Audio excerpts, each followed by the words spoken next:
Hi there everyone! Good morning, good afternoon or good evening depending on where you are. Welcome back to English with Katharine, my channel. Now I have to tell you right now, I'm getting over, there's a phrasal verb for you, a really bad cold / flu. I think it was flu actually. So everyone, are you curious about slang? More specifically, British slang. Slang is the language of the everyday person, the daily human. And today I'm going to let you in on some secrets about how I communicate as a human being every day in my British life. My daily speech is like a cake, made up of phrasal verbs, expressions, and slang. Also, slang is really fun to learn. Sometimes it's really funny and doesn't make any sense at all. Before we begin, I must urge you to watch till the end of the video because this week we have a advanced word of the week. It's a good one, trust me guys. Number 1, brolly. Brolly. What on earth is a brolly? It doesn't sound like anything, does it? Brolly is slang for umbrella. It's so cute, isn't it? Now, as you know, the British weather is pretty temperamental, which means changeable. 1 minute it's raining, 1 minute it's sunny, 1 minute there's a thunderstorm. So before I leave the house, I'm usually thinking, shall I bring my brolly? Shall I leave it at home? And my mum will often say, let me just grab my brolly. It looks like rain. Number 2, bonkers. Bonkers. Now, this is an example of a word that's really fun to say, even if we don't know what it means, right? Doesn't matter. Bonkers. Now this actually means a bit crazy, a bit ridiculous, a bit mad. Other synonyms are silly or stupid. The other day I came up with this grand plan to make my own wedding cake. I just thought, why not? I mean, I know what I want, I can make cakes, and my sister just said to me, you are stark raving bonkers. There's already so many other things to do, why would you also make your own wedding cake? That's bonkers. So sometimes if we think an idea that someone else has come up with is really crazy or even a bit stupid, you can say, that is bonkers. Come on, that's bonkers. You can also describe a person as being a bit bonkers if they're eccentric. We used to have this neighbour called Anita, and she had this white hair that looked like a cappuccino on her head. And she used to walk around with these like huge eyebrows that she drew on, very big ones like that. And she was a bit bonkers. We love Anita though, right? She's bonkers, but so lovable and an amazing character. I wonder what Anita's doing right now. Number 3, grub. Grub. Grub. The B is actually quite B-ish in this word, grub. It actually vibrates my mouth. Try it now, it's really fun. Grub. You're probably wondering what on earth is that? Well, it means food. Slang for food. Now, I think this actually comes from grubs, which are slugs and snails that hedgehogs eat, which is gross. But over the years, it's kind of become an affectionate word for food, for humans. If I'm staying round at my mum's house, she'll often say, let me rustle up some grub. And that means just let me make some food for you. You look hungry, let's eat. I love that rustle up, it's so cool. It's a phrasal verb and it just means create out of something.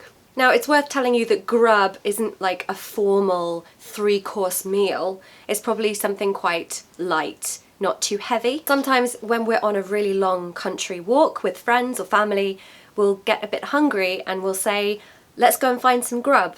And that means let's try and find a pub somewhere nearby where we can get some chips or something like that. Number 4, Kafuffle. Kafuffle. I love this word. It's so satisfying to say. Try it now. Kafuffle. If something is a kerfuffle, or a bit of a kerfuffle, we often say, it means it requires a lot of effort. Physical effort, not really mental effort. So, driving in central London at rush hour is a massive kerfuffle. I really wouldn't recommend it, trust me. Even though I've never been skiing, I can imagine that skiing is a bit of a kerfuffle because you have to put all the clothes on and get the skis and make sure you're wearing goggles and I'm sure it's all worth it, but it's a bit of a kerfuffle. Number 5, donkey's years. Donkey's years. This means a long time. Donkeys are quite slow. They're one of my favourite animals. I would definitely say they're in the top 5 for absolute sure.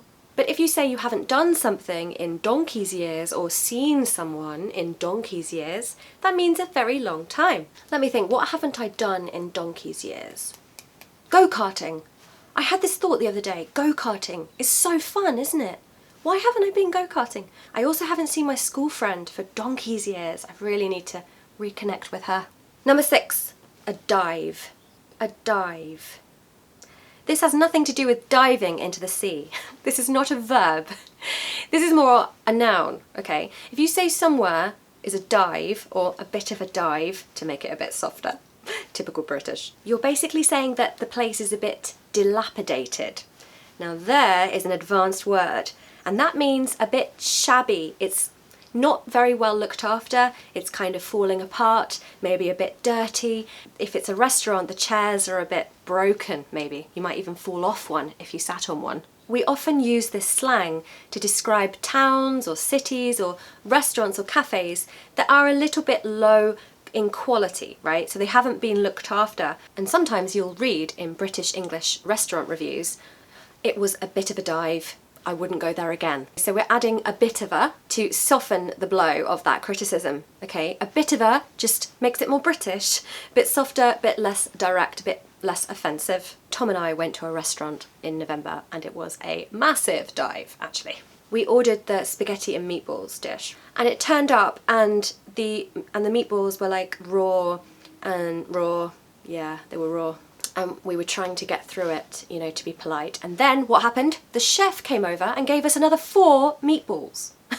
And in true British form, we were like, oh, thank you, that's so kind. And then we just trudged through the rest of the meatballs and it was never ending. We didn't leave a bad review though. I mean, maybe they were just having a bad night. But yeah, the restaurant was a bit of a dive, I have to say. Number 7, elevenses.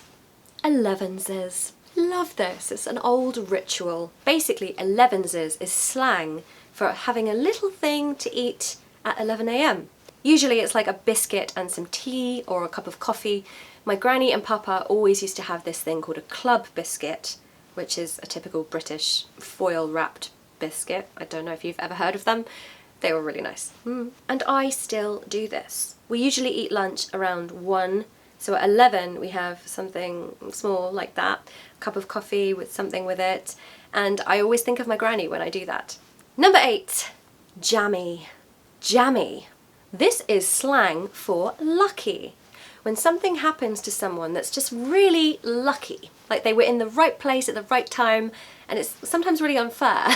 Quite recently, Tom and I were on a long walk, and we came across a £50 note on the floor.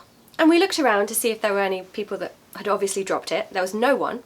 And we were like, what shall we do here? And then we considered ourselves very jammy, which means lucky. After that, I looked around and noticed that there were lots of shoes tied in the tree with their shoelaces, which is a sign that dodgy things are happening in that area, which is quite interesting. I wonder what that £50 note was being used for. Keep watching the video for the word dodgy coming up next. Number 9, dodgy. Dodgy. I love this word, it's part of my daily vocabulary.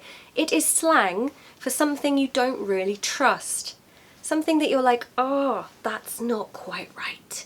That's not sitting well with me. We can use this to describe areas, so the area where I found the £50 note on the floor was pretty dodgy. The connotations of dodgy are, I guess, danger, really, risky.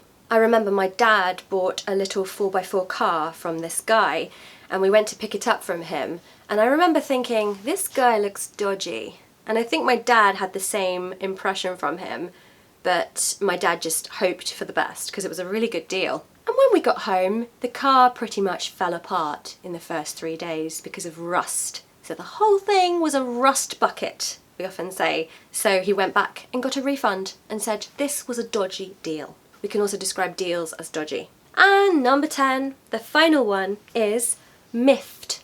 Miffed. Great little word, really useful.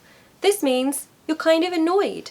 You're kind of a bit disappointed and annoyed because you were expecting something to happen. Let me explain. Tom is building a guitar at the moment. Yes, I know, that's incredible. I could never do that. He's just building a guitar. Like it's just like boiling an egg, right? He's very clever and he's very good with his hands. He sent off the final part of the guitar at the top bit, I'm not quite sure what it's called, to be treated with something for the wood, I think. It was a really easy task, and the people doing it sent it back and it was completely wrong. And Tom was a bit miffed because he'd expected it to be done perfectly. It was an easy thing to do. But he was okay, he just sent it back again and now it's fine. My friend was a bit miffed the other day because a seagull stole her entire camera. I don't know how it happened, but I think it had a little, like, loop and the seagull came, took it away. I'm not sure if she got it back. It might have dropped it in the sea.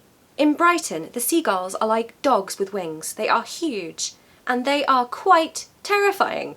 And honestly, I think they're becoming a problem. When I used to live there, they were considered a real pest. So she was quite miffed. Now, it's not the end of the video, guys. It's not, because we have our word of the week. Right, the word of the week is Moorish. What does it mean? So this is an adjective to describe certain types of food that are very satiating. You want to eat more of them. Okay, usually it is a salty thing, something like peanuts. You know when you eat peanuts, if you don't have an allergy, of course, like my son-in-law, brother-in-law, I think. Brother-in-law, yes. You just can't stop eating them. You're like, okay, 10 more peanuts, that's fine. And then you're like, okay, 100 more peanuts is fine. That's Moorish.